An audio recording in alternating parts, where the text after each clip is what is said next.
I would like to welcome you officially to the 5,562nd meeting of the Rotary Club of Chicago. Rotary 1 is now in session. Now, due to the size of our audience today, which is quite vast, we have muted everybody's audio, and I do ask that you stay muted while you are in the meeting so that everybody can enjoy the meeting. I also ask that if you are in fact enjoying the meeting, a great and free way to promote all that we do and all that you're about to experience is by taking a screenshot and posting it on social media. You can see all the social media tags behind me. They'll be there throughout the whole meeting for LinkedIn, Facebook, Twitter, and Instagram. So please do tag us on social media. So I'd like to welcome you all to the 8th annual Chicago Woman of the Year. Now, due to the size of the audience today, as I've already mentioned, and the number of guests that we have, and we have many, we won't be doing our usual guest intros at the end of the meeting. I know that's a longstanding tradition, but simply won't be time to do that.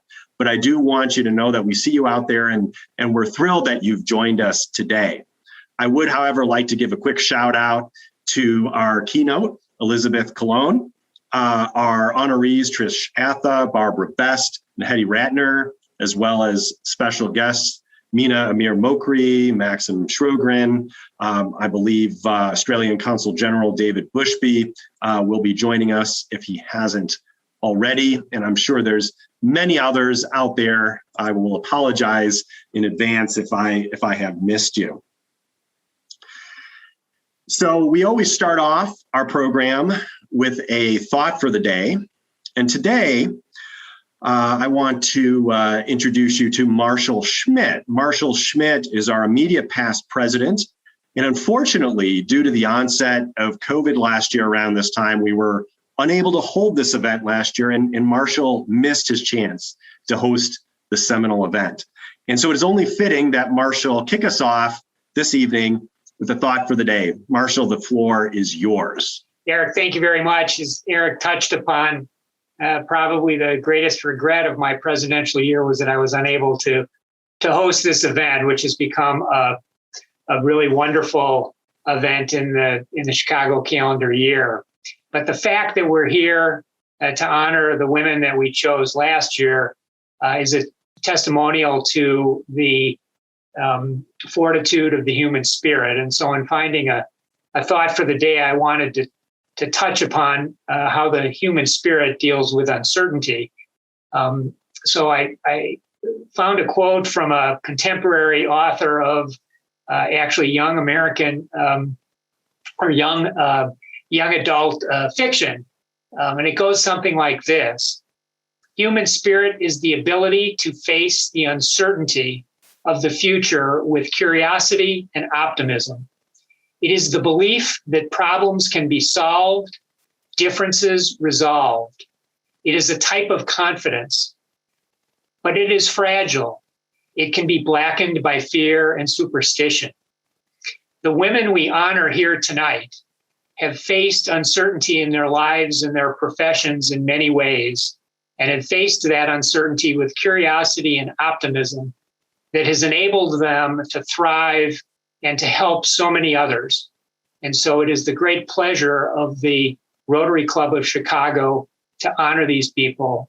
Thank you all for coming tonight, and thank you to our honorees and to our speaker for all they have done to make this world a better place. Thank you. Thank you so much, Marshall. Great words, and thank you to you as well for all that you've done to make the world a better place. And now I'd like to introduce another past president of the Rotary Club of Chicago, the mastermind behind the annual Chicago Women of the Year event, Ms. Lisa Russ. Lisa, the floor is yours. Thank you, Eric. Well, instead of a room full of sunshine and flowers on the tables, we have each of your faces in a series of boxes across our computer screens. But I could not be more inspired that we collectively just move forward despite the pandemic or other obstacles, turn on our computers, log in, and continue the business of living, serving, working, participating, laughing, connecting, and learning how to adapt, readapt, and then do it again.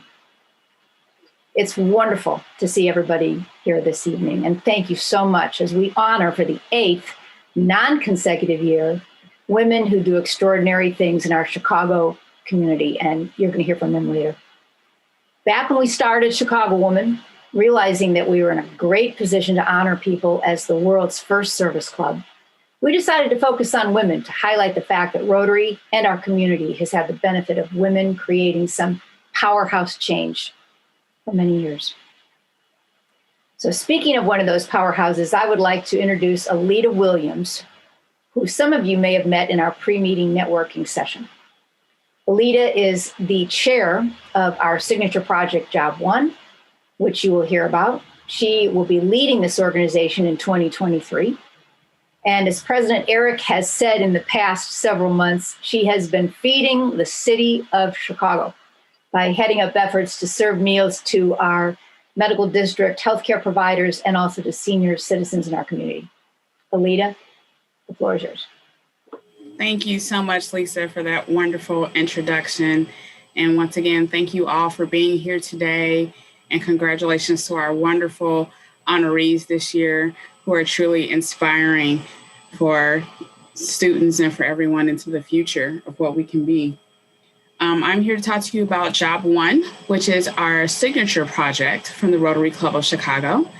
It was founded in 2005 as a collaborative with the city of Chicago, and we have continued on. We are not powerless. And so we work with Chicago high school juniors and seniors, and we help give them job readiness skills, leadership skills, and other skills to move forward and to work great in professional environments. And then we also go out and recruit employers in the city of Chicago to give our wonderful students a great opportunity to learn what it means to have those type of jobs. So we have in all different types of fields. I'm a caterer by trade, so I've had students that have wanted to learn about the catering and hospitality fields. We have lawyers, architects, many other different firms that have come on board and been a part. And what we do every year is to reach out to our community to get more help. And we also work great with nonprofits in which we help subsidize 50% of the pay for the students for any student that gets placed at a nonprofit. And then for those organizations that are unable to take a student for various reasons, like some organizations can't take people under 18, we offer the opportunity for those organizations to sponsor a student to work at a nonprofit that works with us so that they can still give back and help those students have those opportunities, even though they may not be able to personally be a part. So they have posted in the chat the link to the Job One page. We reach out to you if you want to be a part, if you want to help us find employers, if you want to be an employer, or if you just want to find out more information, or if you would like to donate to the Job One program. And to our rising seniors that are going off to college, since 2005, we have given out over $67,000 in college awards to help those seniors start off their freshman year in college on the right foot so that they have everything that they need to get started. And we're just proud of everything that we do. And it's great to be a part of this wonderful day today for the Women of the Year. Thank you. Thank you very much, Alita. And thanks for all that you do and the Job One committee does for the students here in Chicago.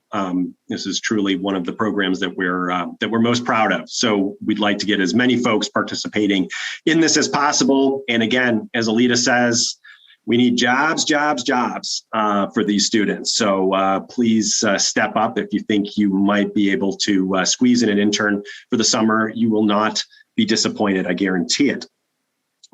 Now, at this point in the program, I would normally be introducing our very own member, Nellie Vasquez-Rowland, but she is busy at the moment being awarded the Advocate of the Year Award by the Small Business Advocacy Council. They are also awarding our dear friend who passed last year, leader of this club, Carl Zimmerman, the Entrepreneur Award of the Year in memoriam. But instead, Nellie will be here in spirit with a recorded video introduction for our keynote speaker. Please cue the video.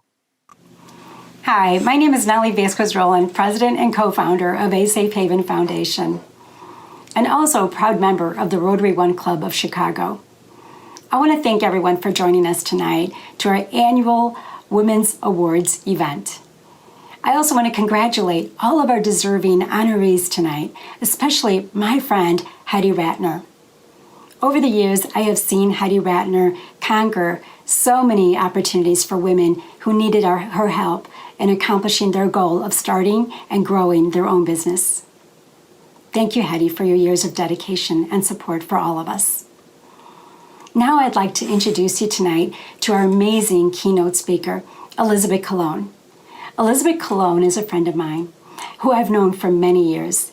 It has been such an honor and a pleasure to watch her come into the business world and build a business from scratch in a way that can make us all so proud. Elizabeth is the president and founder of Metaphrasis Language and Cultural Solutions, LLC. It's an interpretation and translation service company. As a pioneer and innovator in the language services profession, her passion and dedication for providing access to quality language services and offering educational services as well has won Elizabeth many awards. She has also taken the time to give back and make a difference. She is the president of the National Association of Women Business Owners. She is also the co-producer of the Latina Expo and host of her own talk show. I am so honored to welcome Elizabeth Colon to come on stage here and to tell you her story. I promise you, you will be so inspired. Thank you all, and I hope you enjoy the rest of the ceremony today. Have a great day. Elizabeth, the floor is yours. Well, I started out saying good evening and thank you, Nellie, for the beautiful introduction, and congratulations on your award as well. And to all the honorees that are being honored today. As the first Latina president of NAWA Chicago in its 43-year history, I am also a successful entrepreneur who represents 4.2% of all women-owned firms that created a seven-figure business. Sounds exciting, right? Well, my success only came after I found my authentic voice in a world that sometimes puts women at a disadvantage. I am the child of a single mother of 6, living on public assistance. My mother had to make ends meet by going to the food pantry, shopping at the Goodwill store, and at times asking others for help. These were her daily struggles. Mommy, the way I call her, was also at a disadvantage because she didn't speak any English, and it required the assistance of her children to help her communicate. I also have 2 beautiful sisters, Lucy and Sonia. They are from the deaf community. So imagine living with not only 1, but 3 people in our household who were locked out of the world because they could not communicate, because they did not have a voice. Seeing this inequality growing up and what they faced on a daily basis, and not to mention that I was the child interpreter, I found myself stepping out into an adult role when I didn't have a voice. This is how I spent many years, interpreting for my parents without a sense of understanding what was happening or what was being said. As I grew up and I started to research and learn about the language service industry, I was also working as a director for a nonprofit organization that hired me, and they needed someone to think entrepreneur, which is what I did, to implement and grow their organization. I implemented new services. I increased the staff. I relocated our offices to a larger place, and I took nothing and built it into something. One morning, I came into the office and I opened my email, and there was a position that I fit the profile. Why wouldn't I? Well, it was already the job that I was doing. Getting this promotion would open the doors to many opportunities for me.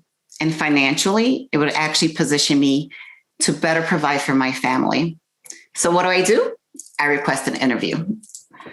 At first, I was greeted with silence, then an answer, and it went like this.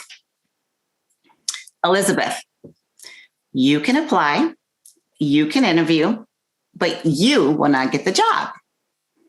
Baffled, of course. I didn't say anything. Then the rest was said, because you are unskilled and unqualified. Wow. I will tell you, I felt shame, and I said nothing. I felt like that little girl without a voice. I went from building a multi-million-dollar company to being unqualified for a job. That was the first of many encounters that I would face as a professional businesswoman. A few weeks later, another organization invited me to come and meet with them because they wanted me to help them grow their business. Excited about this opportunity, obviously, I went. I accepted the invitation. And I sat across another woman who looked me in the eye, fingers pointed like a mother when they're scolding their child, and looked at me and said, before we talk about this contract, I want to know, how can a woman like you help me make $1 million without a college degree? Well, that college degree did come eventually. But in the meantime, it actually was those two incidents that made me quit my job. Not a great idea. I don't advise it, at least not the way I did it, because when you don't have a job lined up and you don't have a plan or money in the bank, you have to act quickly. And so that is what I did. Taking what I learned through my childhood and wanting to help those who spoke another language is how I opened Metaphrasis. But it came with a purpose. And that purpose was that I wanted to give a voice to those individuals who could not speak for themselves, but in a language that they understood. And the beginning of this journey was not easy. If you are a business owner, you understand. I didn't have any support, resources, or mentors to guide me through the process. I remember when I started, I worked 16-hour days. I had a computer, a desk, and a phone, and that was it. I was a solo entrepreneur. And prospects would call the office, and I didn't have any employees. And I would pick up the phone, and I would greet the caller by saying, good morning, Metaphrasis, how can I help you? Many times they wanted to speak to me, and so I would screen the call. I would say, what is this regarding? What is your name? And then I would put the person on the phone. On hold. And then I wait a few seconds and I pick up the phone and I would say, Elizabeth speaking, how can I help you? So in the outside world, nobody knew that I was a solo entrepreneur, but I made it happen. There were many hard lessons in that. And I learned very quickly, and some of it cost me a lot of money. But during that time, I also wondered, what was life destined for me? Why were things happening for me? And it wasn't because I didn't think that I had the potential, because I believed that I did. But I started to believe that no one understood what I was going through. I wasn't even able to find an organization at that time where women would empower women. So feeling like this, it left me hopeless. Then 2012 came along, and I learned about a membership organization that propels women into greater economic, social, and political spheres of power worldwide. And so I joined NABL Chicago. When I went to my first meeting, I walked in, I looked to my left and I looked to my right, and no one looked like me. My brain told me that the ladies in that room were more confident, more intelligent, and more successful. So what do? I end up leaving. I guess leaving that room that day was a way of me escaping that feeling of being uncomfortable with the environment around me. And I'm sure a lot of you can relate to that. But the truth is that we have to learn how to get very uncomfortable or very comfortable with the very uncomfortable situations in life. So I decided to give it a try, and I went back. And it was there that I've met women of all colors who inspired me to my greatness. A few years later, I decided to join the board. And then in 2015, I was approached and asked if I wanted to be nominated for the role of president. As much as I sincerely wanted to, I decided against it because I felt that I had nothing to give. While in life, it takes someone else to call you out on your potential when you don't see it in yourself. And here I am, the first Latina president, because I stopped fooling myself into believing that I had nothing to bring to the table. Not only did I become the first Latina president, but I also became the first of many things. The first Latina to win the Small Business of the Year award for the state of Illinois. The first to win the SCORE video contest that came with a $5,000 prize. The first child in my family to become an entrepreneur. And there's so many more first. My growing up may not be any different than the young ladies who have and are participating in the Ignition Community Glass Project. Many without a voice, but they too are a first. Many women come through the Women's Business Development Center, including myself. We and who are the first in their families to open a business and are seeking assistance. This is women supporting women. So going back to my earlier story of the promotion, well, obviously I didn't get the job, right? But before departing ways, I thank my former boss for giving me the gift of my voice back. And I recall saying to her that I would not allow anyone else to make me feel the way she did that day.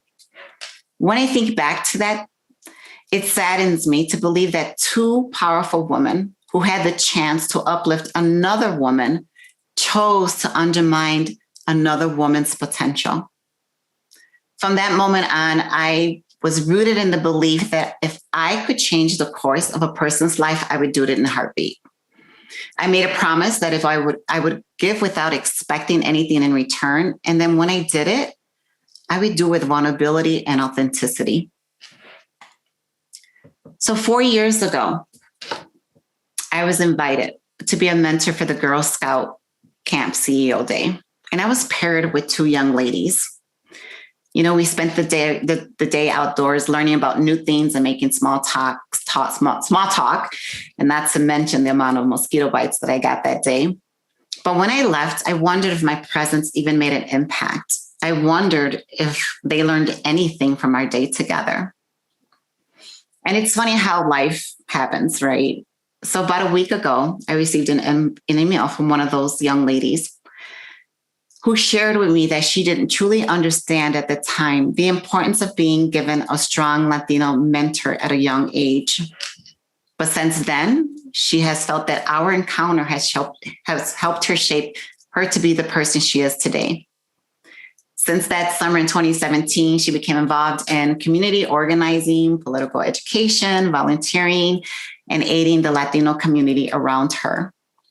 And I am so proud of her because she is now a freshman at Harvard University. And throughout her high school years, she encountered many powerful Latinas, and they all inspired her.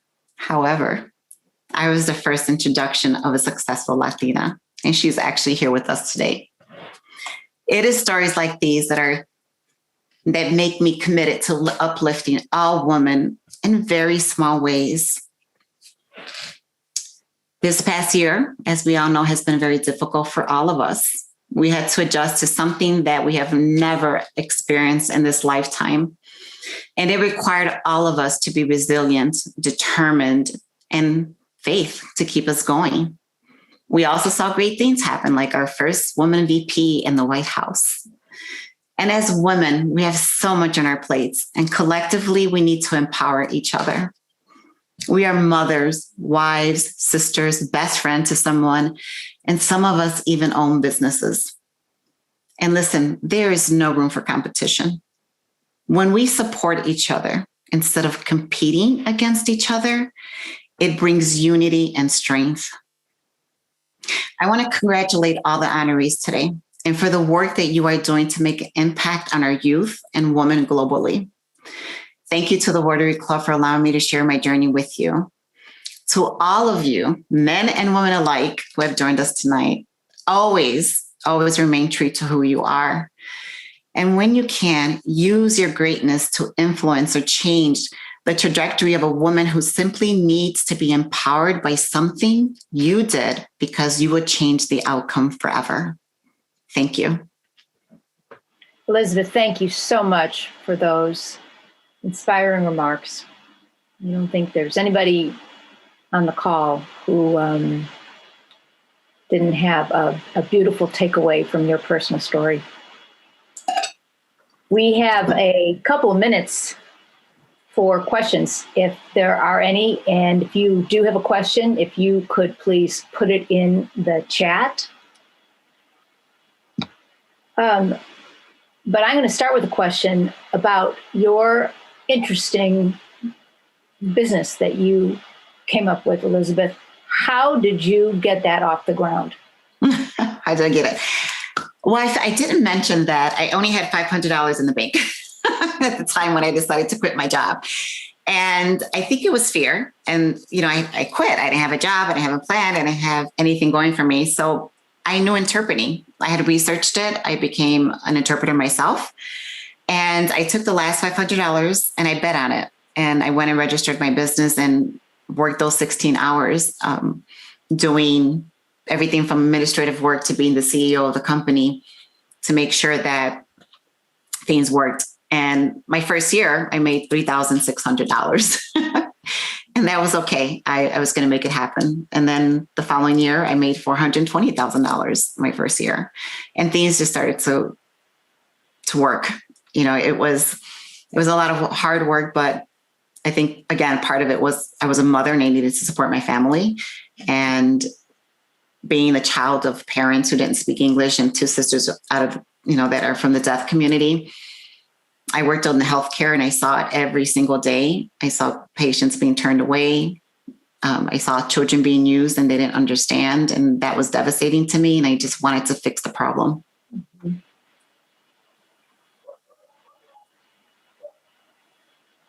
Thank you, Elizabeth. We have about 1 more minute if we have a question from the field. My company's name is Metafrasis Language and Cultural Solutions. Very long, but Metafrasis stands for Greek translations.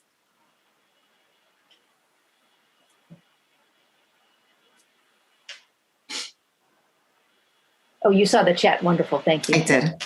What type of services do you provide? So we provide interpreting services face-to-face and telephonic, a lot of video remote currently because of COVID. We do document translations in over 100 languages. We offer transcription services as well as voiceovers for webinars and such. And we have the capacity of doing things depending on what service you need between 100 and 180 languages.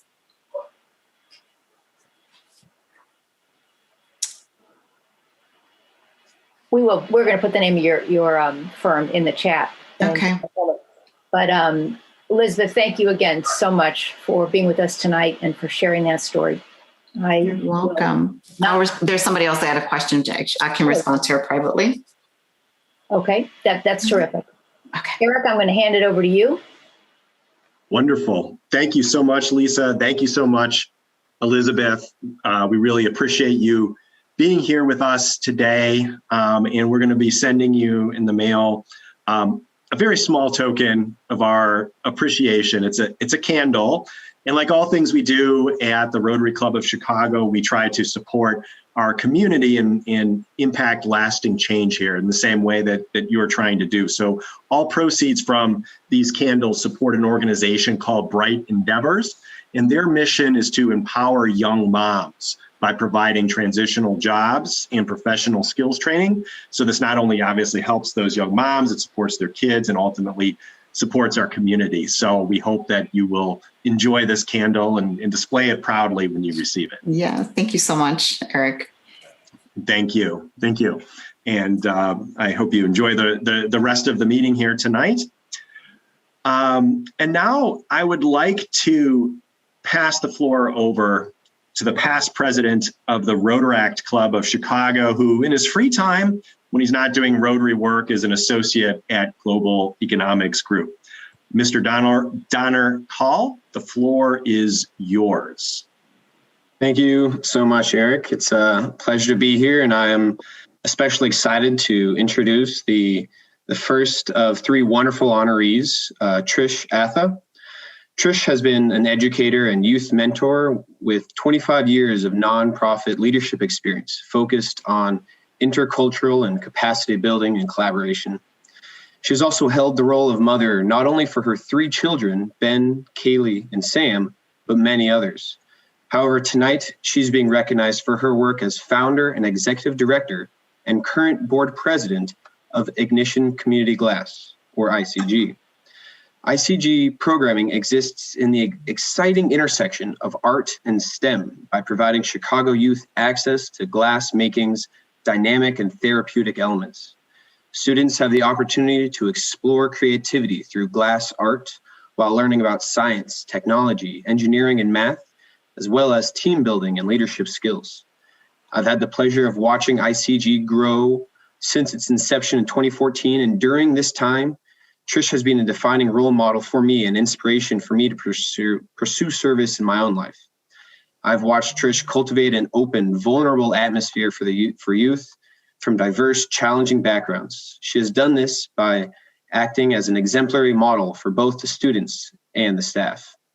Trish's dedication to and passion for youth development and empowerment is evident in her many responsibilities at ICG. Trish pursues grants and partnerships, develops the training with the artists, and attends many sessions, building personal relationships with the ICG students. This welcoming ICG community is apparent in the student showcase events, where proud students not only demonstrate, but sell the art they created. One particularly special and promising community relationship Trish has built is with the Cook County Juvenile Probation Center, where the program engages court-appointed youth with their parole officers in collaborative glass art.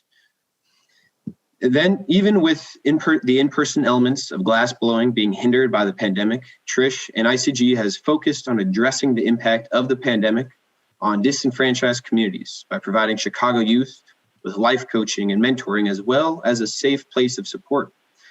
There's no doubt that Trish has been the warmth of the ICG kiln that has helped carefully and expertly craft beautiful experiences and positive lasting impacts for Chicago's youth. So please help me with an enthusiastic virtual welcome for Trish Atha.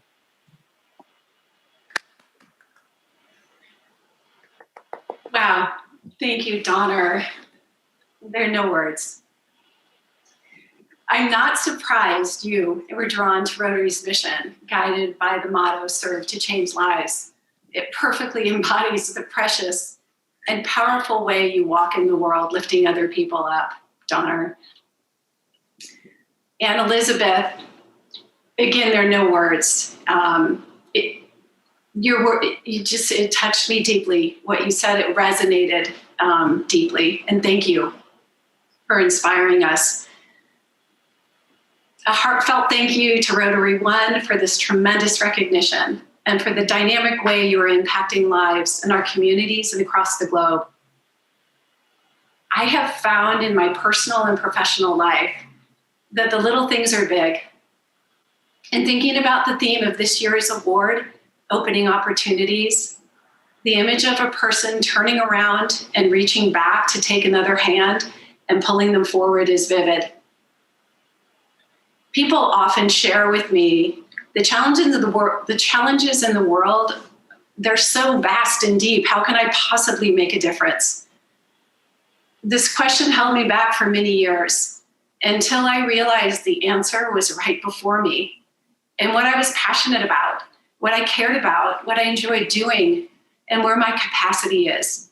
And most of all, it's in what moves me and gives me goosebumps. I have the privilege at Ignition Community Glass to work with and learn from curious, creative young adults from Chicago's most vulnerable communities who yearn to be seen, heard, and celebrated for their unique gifts. My goosebumps guided me to this opportunity with a vision to build a safe space for them to explore and believe in themselves, a place to foster and celebrate dreams. Since launching Ignition 7 years ago, we now employ 6 former students as teaching artists and mentors.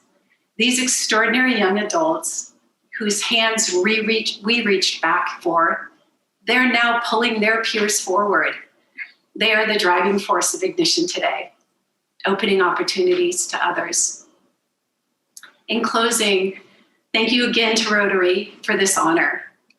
And to Hetty and Barbara, congratulations. I'm deeply honored to be recognized this evening alongside you.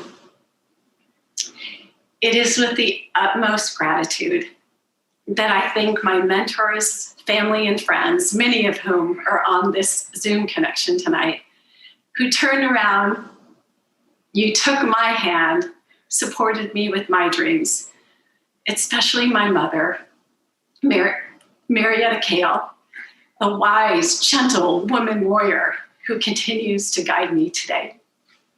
Thank you all. Trish, the honor is ours to have you with us here tonight. Let's have a virtual round of applause for Trish. Thank you. Thank you so much. Next, I would like to introduce Mina Amir Mokri. Mina is a partner with Barnes and Thornburg. She practices in the area of employee benefits and executive compensation, and she is a colleague of our very own President nominee, Timo Rybak. Mina, the floor is yours. Thank you so much. Oops, am I here? Yeah. Yep, you're good. I have the pleasure and honor to introduce to you Barbara Best. Barbara is a co-founder and principal of Capital Strategies Investment Group, and also a leader along with women at her firm of the Women's Forum, which has been a great connector of women, professional women from all backgrounds in Chicago and the surrounding areas. Barbara, I met Barbara many years ago, and as a professional connection, and over the past several years came to be so impressed with her as truly such a great person and a great citizen. And when Marshall mentioned curiosity and optimism, that really encapsulates Barbara in so many ways. When Timo Rybak approached me and another one of my partners, Liz Peters, to nominate some women for this award, we both, interestingly, we both came up with Barbara's name simultaneously and separately. When Liz and I got together, Barbara topped our list for this award. And what's particularly remarkable about that is that Liz and I are from different generations. Our circles don't intersect. Our circle of friends don't intersect. And so for us to both come up with Barbara, we both thought was really remarkable. But to also give you another anecdote about Barbara, even beyond her professional accomplishments as co-founder of an investment firm, and all the professional work she does to connect women, when she lived in my neighborhood in River Forest, she was a founder of a what started out seemingly as a block party and grew into a significant festival inspired by 9/11. 9/11, which was such a horrific and horrible event. The Lemonade, which was what that block on Bonnie Bray founded, was inspired by it was inspired by this idea of children giving back and making something positive, turning lemons into lemonade, and doing something positive on that horrible day, and this block party has grown into such a significant festival that every year, and of course until COVID, it was probably the most well-attended event and just in River Forest. But it was some years ago when I was attending Lemonade, and I had invited another friend, a recent neighbor in River Forest, to attend as well with her son. And I wanted to introduce her to Barbara. I was milling about talking to people and looking for Barbara, asking if anyone had seen Barbara. And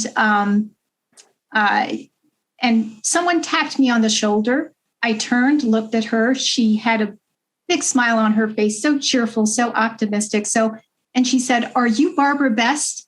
And I looked at her and I said, "No." And that look of disappointment when she discovered I was not. And so it occurred to me, my gosh, Barbara has such a great reputation among all this entire community as a citizen, everything that she is and represents to people, that someone who didn't even know her and was looking for her had that feeling and that impression of her.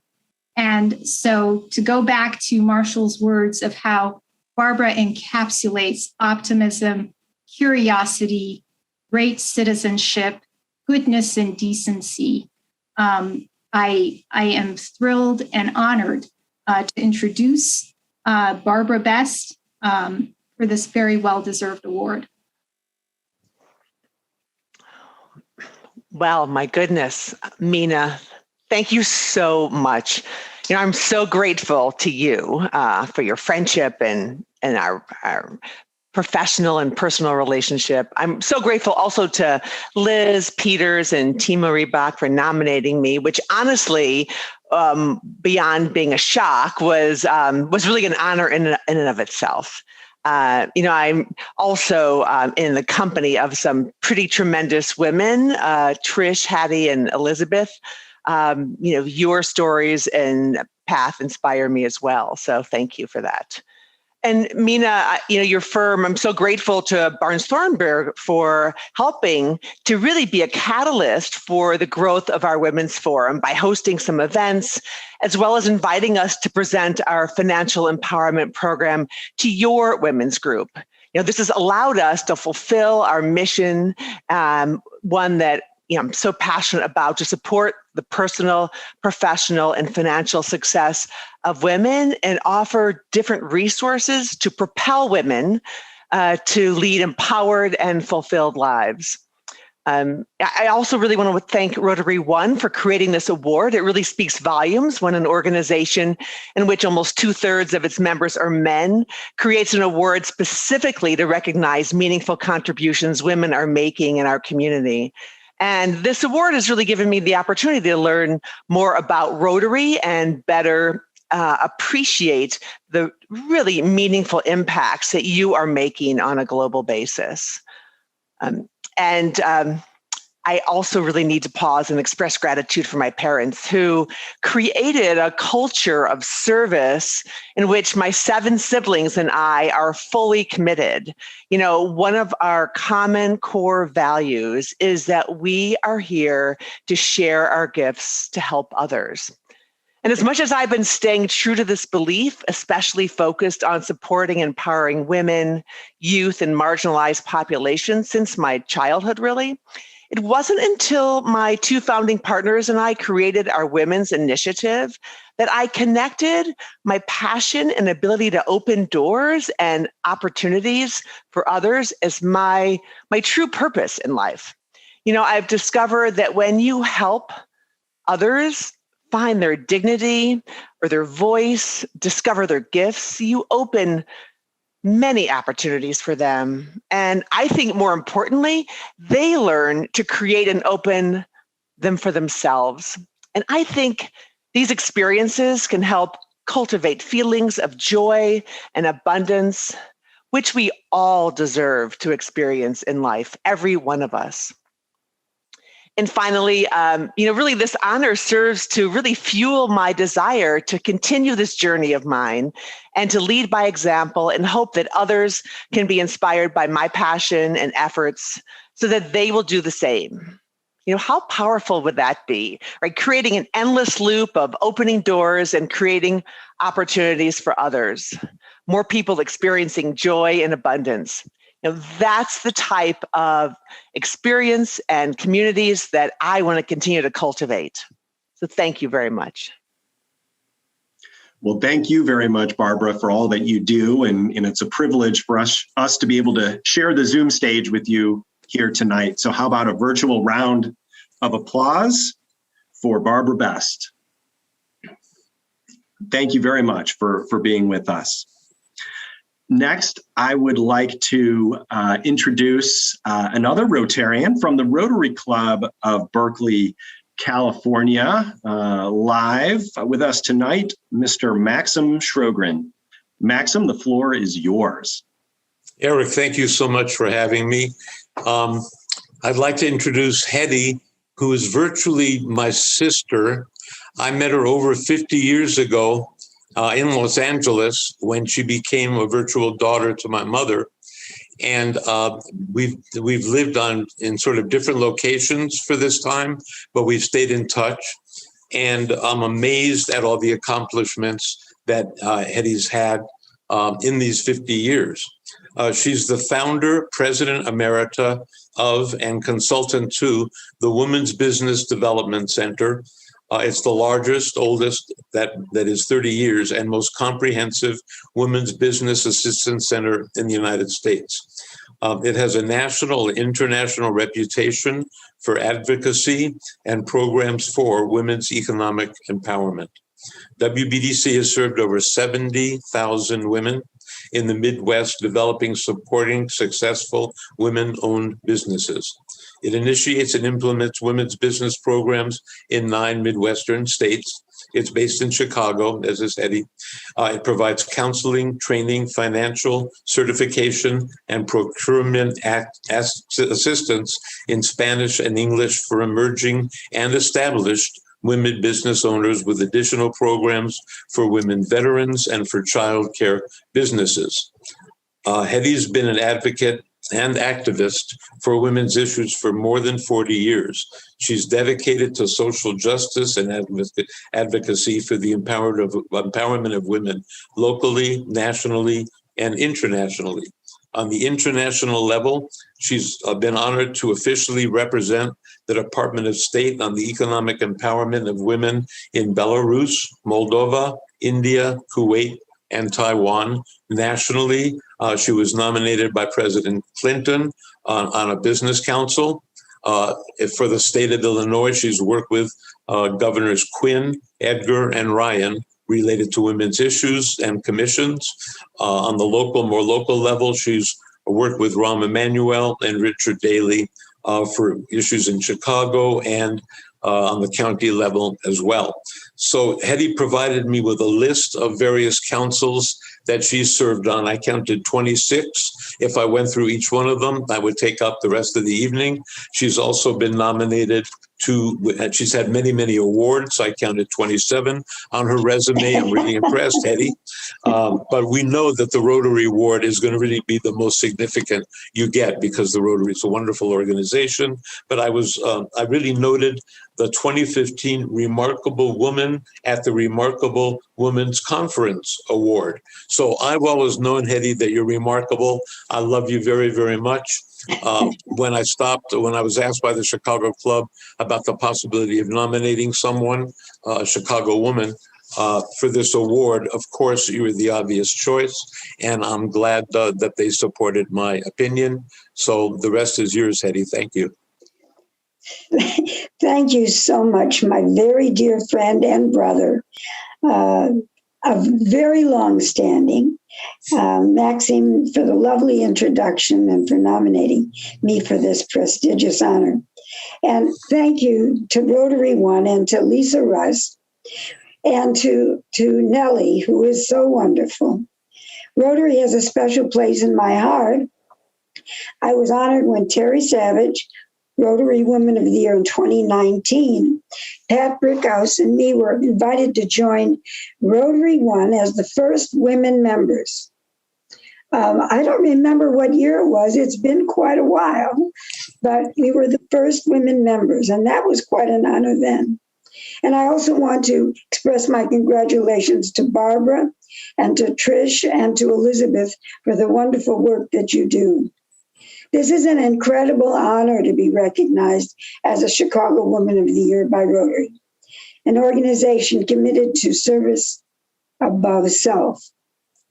I received a beautiful award plaque here at my home in Florida, and it's lovely, and it will have a very special place. As Maxine said, this is the most important one. I was just wondering if I may look a little like Katharine Hepburn at the end of her career, because her first film role with Spencer Tracy was as Woman of the Year, and I immediately thought of Katharine Hepburn. This is also an auspicious week for many good and very bad reasons. It's the convergence of Passover, the Jewish celebration of freedom, Holocaust Remembrance Day, Easter, and sadly the anniversary of Dr. Martin Luther King Jr.'s murder. It's a reminder to me of my more than half a century of commitment and work towards social justice. Yet there is still so much to do, so much left to do to end hatred and violence and injustice and oppression, which is seen too much in recent days and weeks and months and decades. Each day in my adult life, I was grateful. Grateful to do the work that's critically needed to empower women and minorities through my commitment to civil human women's rights and through the exciting work of the Women's Business Development Center. Over the past 36 years now, the WBDC, as Maxine said, has helped thousands. Now it's probably over 100,000 to build and strengthen successful businesses as a road to economic empowerment. I used to say that I couldn't wait to get up every morning to look at what we could do to change the world.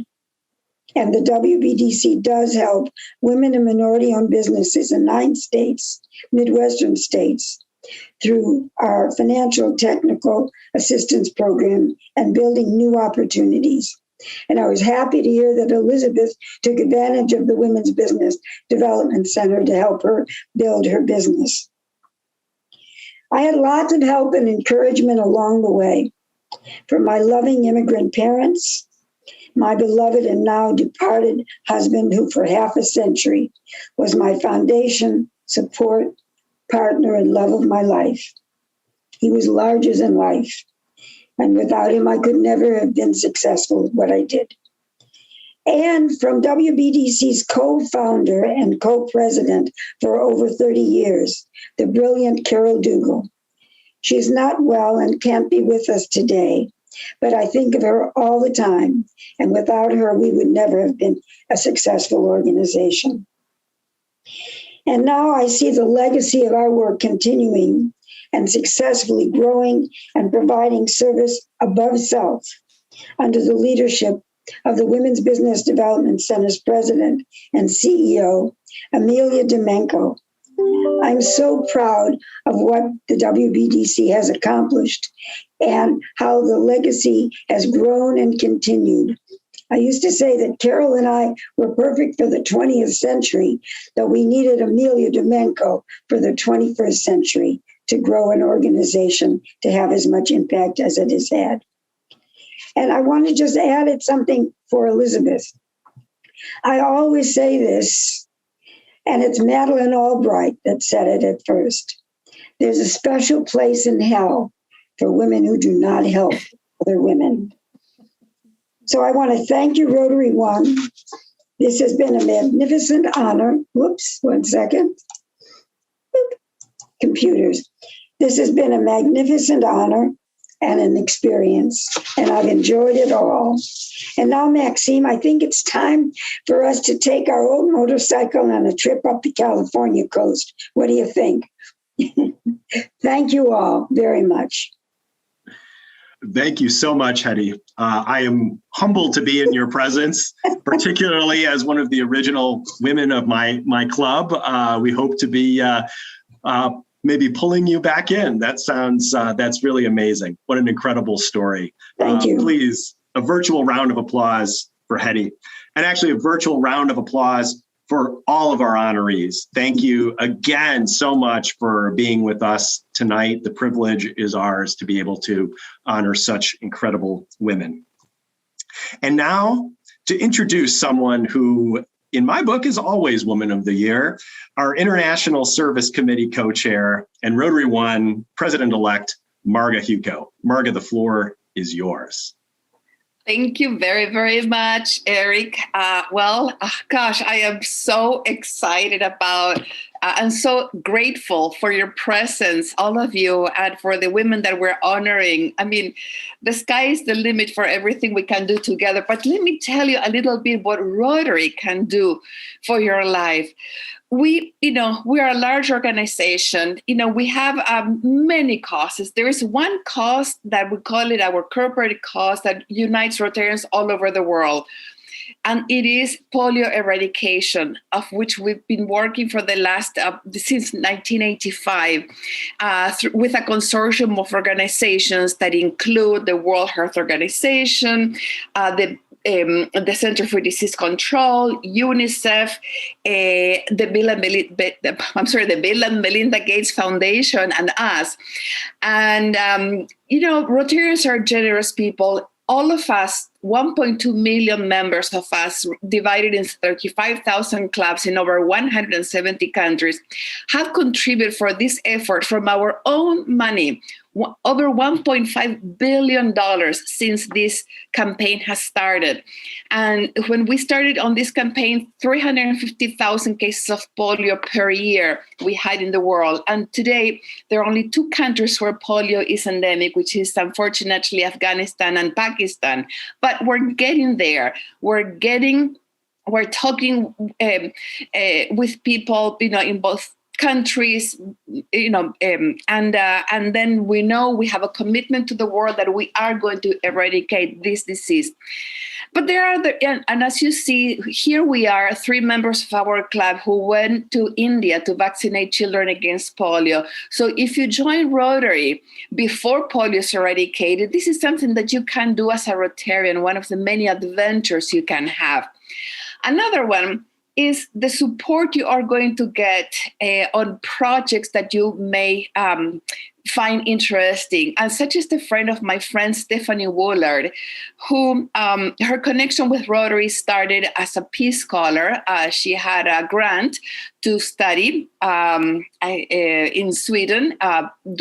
She got a degree in peace studies. And then on a trip to Nepal, she came across 7 disabled women that they were living under a shed. And this was about a few days before she was heading back to Melbourne, Australia, where she lives and she's originally from. Well, about 12, 14 years later, Stephanie created an organization called 7 Women in honor of the 7 ladies that she found there, that today they are powerhouses in Nepal. Thanks to the organization, about 7,000 women have learned to read and write. And also so many have been trained with job skills in the hotel industry. And so, it is so exciting to see what she has been able to accomplish with the support of Rotary throughout the years. So I invite you to see a little video that Stephanie recorded for us. She may be sleeping now in Melbourne due to the time difference, but I invite you so you have a little bit of a glimpse of the impact that this organization can have in your life. And if you have time or another day, we can tell you the impact the organization has had in our lives. So please go ahead with the video And let's welcome Stephanie. I'm Stephanie Willard, and I'm the founder and CEO of Seven Women. It is my absolute honour to be part of this Chicago Women of the Year event, sponsored by the Rotary Club of Chicago, and to participate in such a remarkable event that honours women who are doing extraordinary things and making a difference out there in the community. Seven Women began 16 years ago when I was in Nepal as a young woman of 19 years of age. And I went back through the Duke of Edinburgh to lead groups of architects from Australia over to Nepal to help in communities and build structures to support the education of people in those villages.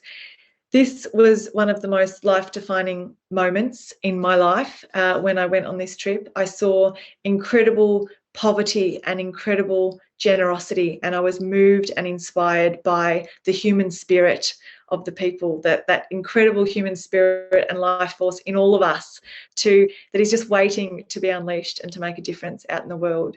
And I saw huge potential in the amazing people that I met and working together to transform communities and make the environment a better place for all. Nepal, as many of you may know, is a patriarchal society, and women have many stories of suffering and oppression, and basically their life force being squashed by limitations, beliefs in that society that are actually not the truth, but can limit, especially when the women have begun to believe themselves that they are of a certain value. And for me, I met 7 women with disabilities who were living in a tin shed in Nepal, in one of the back streets, on one of my last days in Nepal on one of the trips. And these women were physically disabled but living in a tin shed, and I learnt and heard and experienced through their stories and their sharing with me that they had begun to embody the beliefs that society had, that they were evil in a past life and they had no value or no worth to contribute to the society. And that, for me, was so heartbreaking to see these incredible women with incredible talents and skills be limited by that belief and to begin to embody that themselves. And it urged me into action. And I'm sure many of you have been urged into action that are out there making a difference by an injustice that has sparked that will to act and to do something to change that. So that's how Seven Women began. I had $200 and we paid for 2 trainers to come and train those women in skills so that they could create products and I could help sell them, fundraise, send the money back and build them at least a place for them to live that's comfortable. So that became a manufacturing business. We started wholesaling to many different shops in Australia and worldwide, and that brought a fantastic income in for us at Seven Women in Nepal to create many more opportunities for training for women and many other ways of supporting them, such as scholarship programs for children and education programs in remote villages in Nepal.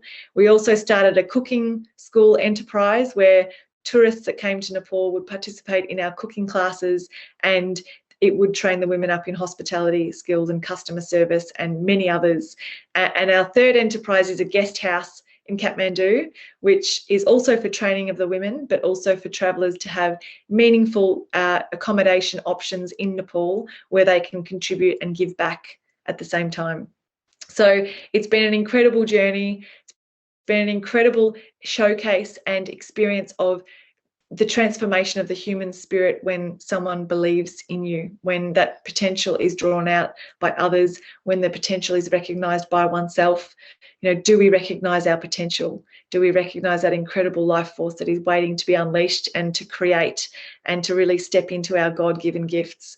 And it's been an absolute honour to participate in that and so many events, and this event today, which is such a showcase of extraordinary humans that have really stepped out and are serving others and realised that the meaning and the purpose for life. And a huge thanks to Rotary for all of their support on my journey. I've had many a stall at the Rotary district conferences, and the Peace Scholarship for me studying in Sweden, which was absolutely life-changing, and for the many international platforms and awards that Rotary has recognised the work of Seven Women, including our Responsible Business Award presented at the United Nations in 2016. So Thank you so much. And it's an absolute privilege to be part of this event. Wow, what a wonderful organization, and what wonderful things they're doing. And Marga, thank you so much for sharing with us just the tip of the iceberg of the great things that Rotary is doing around the world. In case those aren't enough to encourage you or convince you that Rotary may be the organization for you, I've got a couple of other items that may convince you. First of all, is our fantastic programs and speakers, which should be pretty apparent since you've been here today to see all the great speakers and honorees. But we have some great upcoming programs. William Danko, author and professor emeritus at SUNY Albany and best-selling author of The Millionaire Next Door on April 13th. Mayor Lori Lightfoot on May 4th. Chicago Commissioner of Transportation Gia Biaggi on May 11th. And Senator Tammy Duckworth on May 25th. Through the magic of Zoom, anybody is welcome to join, and you can join for free. So please do check us out at rotary1.org to register. So that's the first thing. The second thing is all of the volunteer service opportunities that are out there. As was said earlier, Alita feeds the city of Chicago. One of the ways that we do that is with our Meals for Seniors program. It's particularly tough for seniors during the COVID pandemic, but we try to make life a little bit brighter for them by delivering meals to 60 low-income seniors every Friday at 5:30 p.m. at 150 West Maple Street in Chicago. Alita prepares the meals. You literally just have to show up and help deliver them to people's front doors.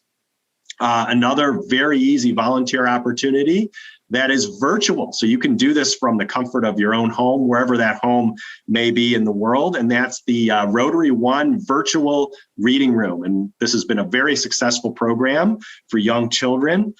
We have a couple of recording sessions on April 13th at 4 p.m. for the Ronald McDonald House. We have another one for third graders in Robbins on April 16th at 11:30 a.m. You just have to have an age-appropriate book. It is super easy and it's super fun. We need some volunteers for that. Also, with the weather getting a little bit better and Earth Day coming up, the entire Rotary district is doing a cleanup for Earth Day in Grant Park. That's April 24th from 10 to 12. Again, anybody can sign up for this if you want to get out and have a little fellowship in the fresh air. Sign up, please, by April 10th on our website so that we have a head count. Of course, we're always happy to have you participate in other ways. Financially doesn't hurt as well. You heard Alita talk at the beginning of the meeting about the need to provide jobs for our Job One interns. Well, another way to make that happen, because there's a lot of nonprofits that can use interns but can't necessarily afford them, is to help sponsor an intern. So we're going to drop into the chat box a link for how you can provide a donation to help support a student. It's not very much to help support a student for the year, for the summer. It's really $2,400 to have a paid internship, part-time internship. So that's a great way to help support students here in the city of Chicago. And then finally, to wrap up our program, I mentioned the word Rotary District before when I mentioned our cleanup. Our clubs, Rotary clubs, of which there are 36,000, are organized into districts. And our district includes the city of Chicago, the west suburbs, and the south suburbs. And there's about 70 clubs in that district. And so the past district governor is Ms. Debbie Ross. And at this time, to recite the four-way test, which is gospel amongst Rotary, as many of you know, I would like to invite our past district governor, Debbie Ross, to recite the four-way test. Debbie, the floor is yours. Thank you, Eric. The four-way test of the things we think, say, or do. First, is it the truth? Second, is it fair to all concerned? Third, will it build goodwill and better friendships? And finally, fourth, will it be beneficial to all concerned? Thank you so much, Debbie. Thank you so much to all of our guests and honorees and VIPs who are here with us today. And of course, all of our Rotary members who shared in this fantastic celebration. We look forward to seeing you all again in the future. And with that, meeting adjourned.